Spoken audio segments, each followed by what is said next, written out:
Monsieur Ferdinand, bonjour. Oui, bonjour, monsieur le journaliste. Vous êtes le fédéral de l'AFDCA. Bien sûr. Et vous êtes aussi le président des fédéraux, section du Tanganyika, si je ne me trompe. Oui, membre de l'Union Sacrée. Membre de l'Union Sacrée et aussi candidat vice-gouverneur. Bien sûr que oui.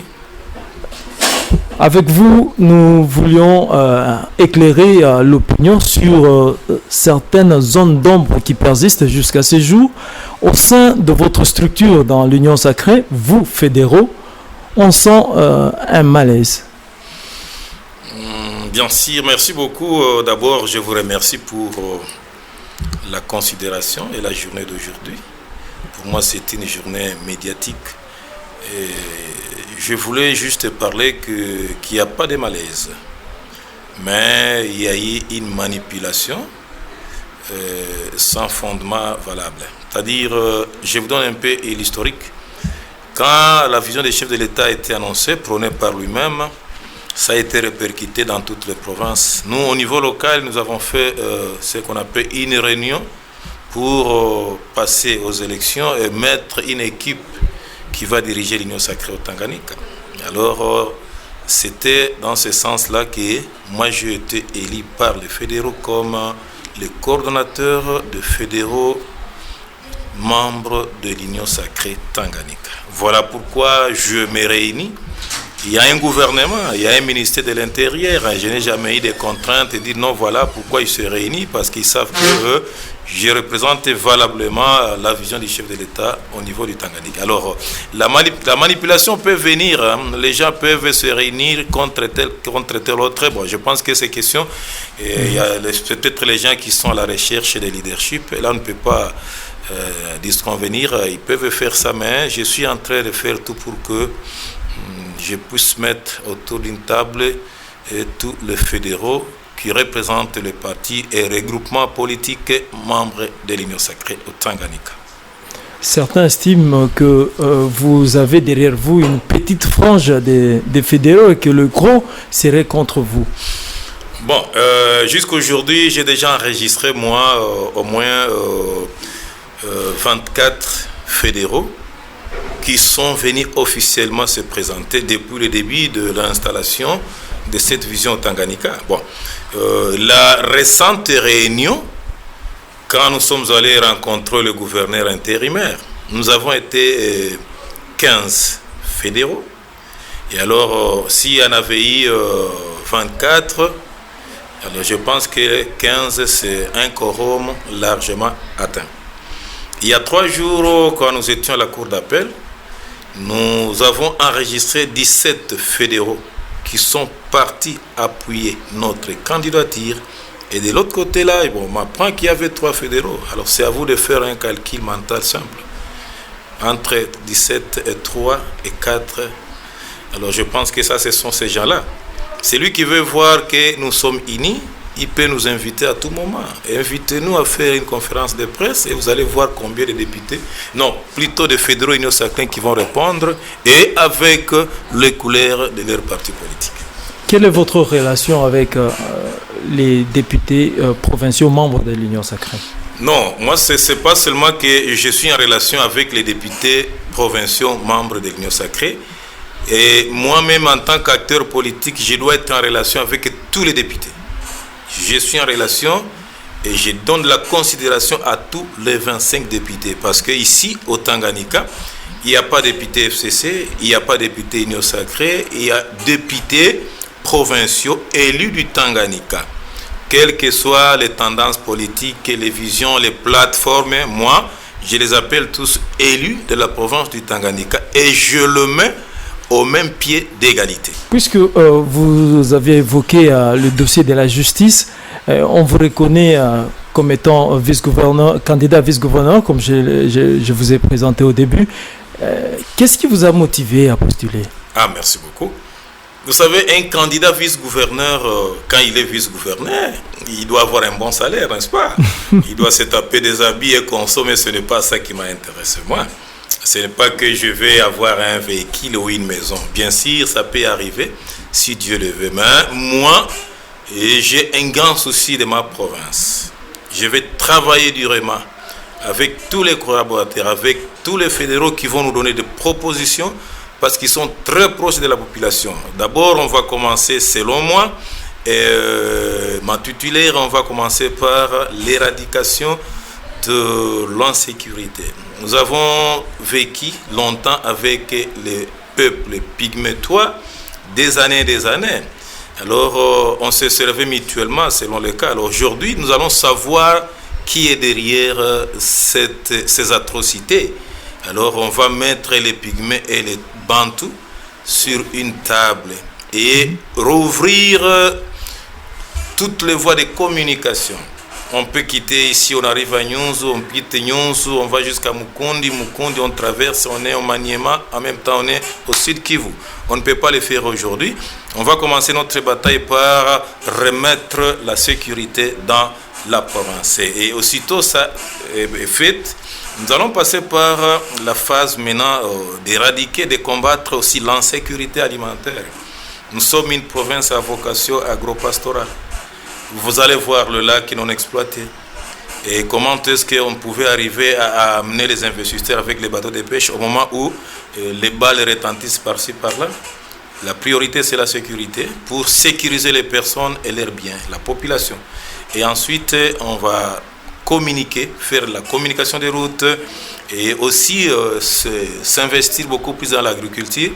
Et pourquoi pas ne pas aussi s'investir dans les mines qui peuvent aussi financer d'autres secteurs à court terme pour que l'économie soit un peu stable. C'est-à-dire, nous allons marcher sur la sécurité, c'est-à-dire combattre aussi l'insécurité alimentaire. Nous allons nous pencher sur l'agriculture, les mines, ainsi que d'autres secteurs. Vous le voyez, Tanganyika, c'est encore une province à vocation touristique.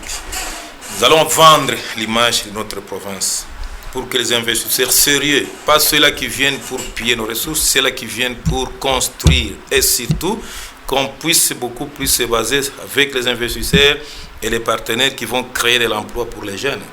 Il y a un taux de chômage très élevé ici.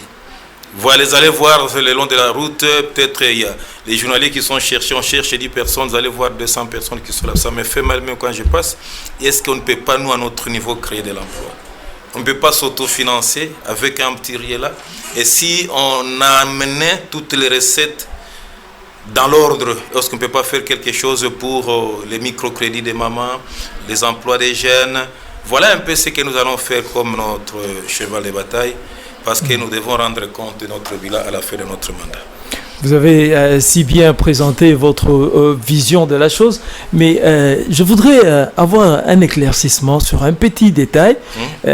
Avez-vous eu le quitus de votre parti, sachant que le parti a présenté un candidat qui est l'actuel gouverneur intérimaire? On pouvait même présenter même 4 candidats. Exactement. Et aussi, l'autre aspect, c'est pourquoi avoir voulu être colistier de Madame Moyouma? Merci beaucoup. Personnellement, j'ai compris qu'il fallait encore donner la chance à une dame de diriger la province.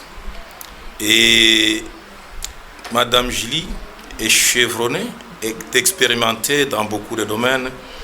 Et là aussi, le grand souci comme moi de cette population-là.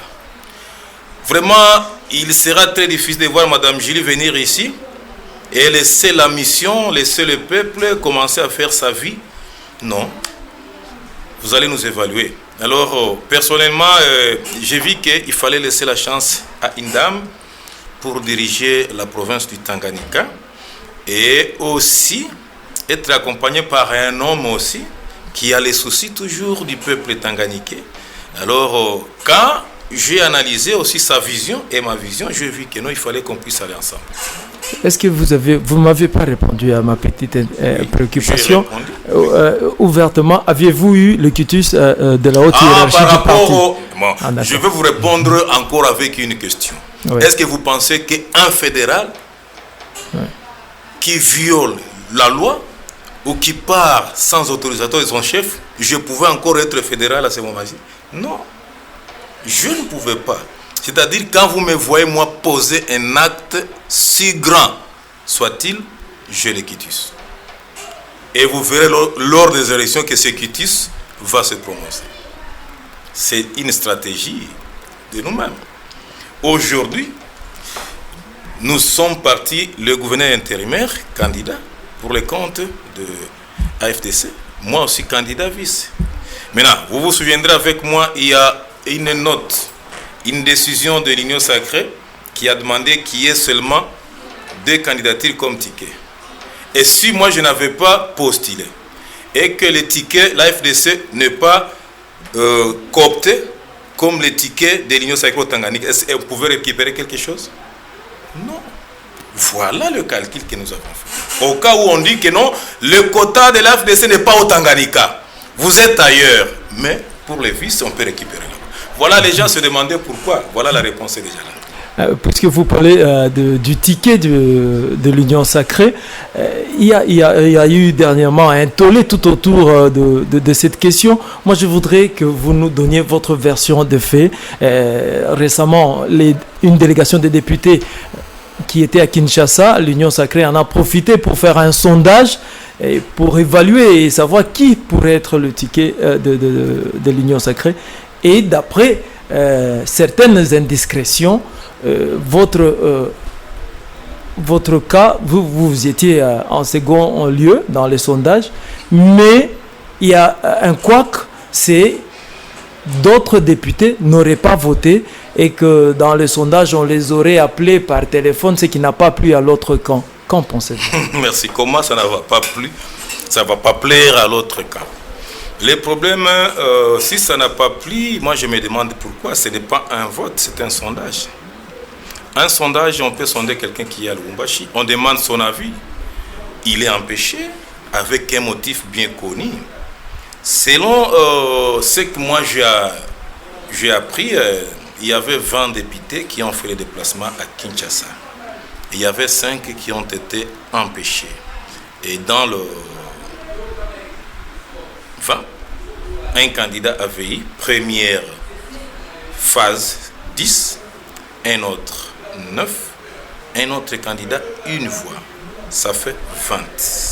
Alors, les gens ont dit que non, ça ne suffit pas parce que les autres qui ne sont pas là doivent se prononcer. Moi, j'ai déjà vu une lettre qui a été écrite par un groupe de députés, là où les autres avaient signé par procuration. C'est la même chose. Alors, il fallait les appeler et demander leur avis.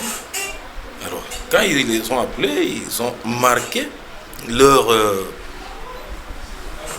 dévolu chez nous 4 voix. Et de l'autre côté, moi, je ne sais pas. À ce moment-là, j'ai vu que non, nous sommes favorables, nous devons aller aux élections. Et autrement dit, vous êtes passé de 9 à 13. Bien sûr. Est-ce que vous avez eu l'approbation de la haute hiérarchie de l'Union sacrée, vous reconnaissant comme étant ticket gagnant? Mais oui, vous n'avez pas les documents. On va vous brandir, votre rédaction aura ces documents-là. Nous avons les documents qui nous a mandatés comme ticket de l'Union sacrée au Tanganyika. Et signé par honorable président du Sénat. Ce n'est pas comme un document sans signature, non, signé et daté. C'est comme ça que nous nous sommes dit que nous allons aux élections. Et si nous n'étions pas sur la liste par la discipline de notre plateforme, on ne pouvait pas se présenter. On ne pouvait pas. On va aux élections parce que nous avons été désignés. Et j'exhorte les autres candidats, ils doivent déjà comprendre qu'ils doivent désister parce que c'est la haute hiérarchie de l'Union sacrée qui a décidé ainsi. Vous avez un petit conseil pour chuter, vu le temps nous imparti. Avez-vous un conseil à donner à l'ensemble des députés de la province du Tanganyika par rapport aux échéances qui s'annoncent et aussi à l'ensemble des membres de l'Union sacrée ici au Tanganyika pour éviter les divergences? Merci. Moi, je voulais juste donner un petit mot à tous nos honorables députés, dire qu'ils doivent faire un vote après analyse. C'est-à-dire, vous prenez le candidat, vous le mettez ici et vous analysez. Commencez par les origines et les intentions, la compétence politique, l'expérience politique, la maturité de gérer. Ce n'est pas seulement qu'on a tous fait les études et on est en mesure de gérer une province comme le Tanganyika, une province qui a dimension de tout un pays. Alors, moi, je demande à nos députés d'analyser avant les votes et de voter utile.